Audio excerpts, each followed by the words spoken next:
What will you do if you realize time is up? What would you do if you realize death is inevitable?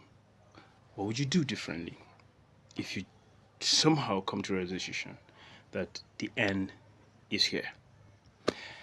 Today is the 15th day of September 2024, and I'm welcoming you to the sermon.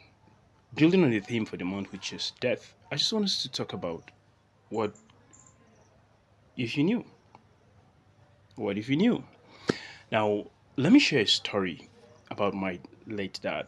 My dad died at the age of 77, and he died actually on the seventh month. Now, he so much loved the idea of exiting this world prepared. So much so that God, in His providence and His grace and mercy, granted him his wish. Now, when he was 70 years old, he consistently reminded us that he had been given 70 years to live. That's the standard. But anything above 70 is just an extra time God had given him. So he is constantly prepared to live at any moment. Because as far as he's concerned, 70 is all he's got. Anything above 70 is just an extra time. So he's constantly prepared because he felt at any point in time he's going to leave. Now, he constantly said that this world is not his home. So he's always prepared at every day. He reminds us that death is knocking at any day. But God, in His mercy, gave him an extra 7 years and 7 months. So he ended up living, exiting this world when he was 77 years on the seventh month. Wonderful. 777. Now, but what's significant about the story? What's significant about this story is the fact that he knew when he was going to leave. My father wrote his biography and everything that has to do with him way before his death. And he kept it somewhere. And when he was on his dying bed, he told us where to get his biography. Now, my father was privileged to know when he was living. And he actually had us videotape him, and he gave instructions for every single one of us. For those he owed, he told us. For those he offended, he asked for forgiveness. For those who offended him, he gave forgiveness. He granted forgiveness. He did every single thing and said, "It is time for me to leave."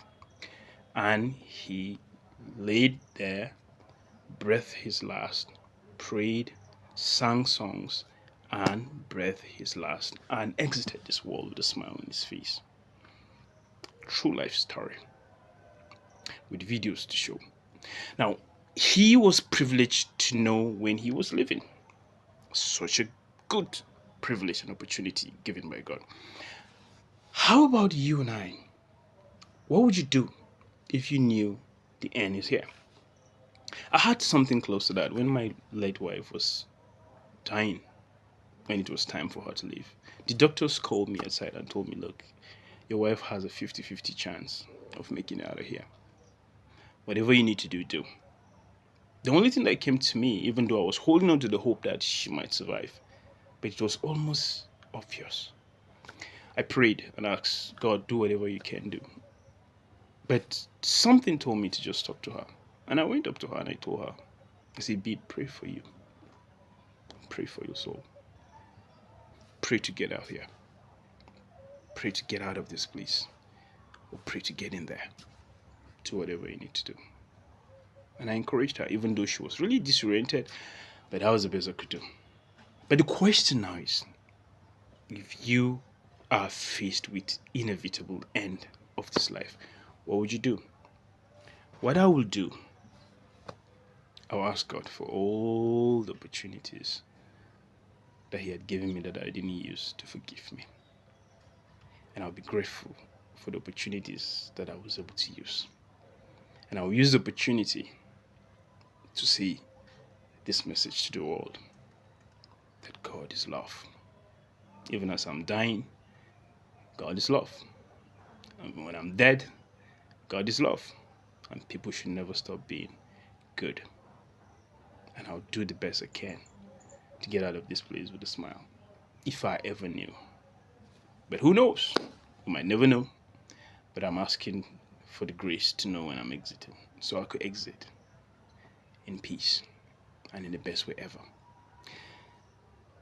What would you do If you knew, if you knew, what would you do? I just want to just encourage us out there to just do the best we can to get the best exit out of this place. Whether we knew it or we don't, we always need to be prepared for the inevitable because it's going to come. I love you. Stay out of trouble. See you again next week on another edition of The Sermon.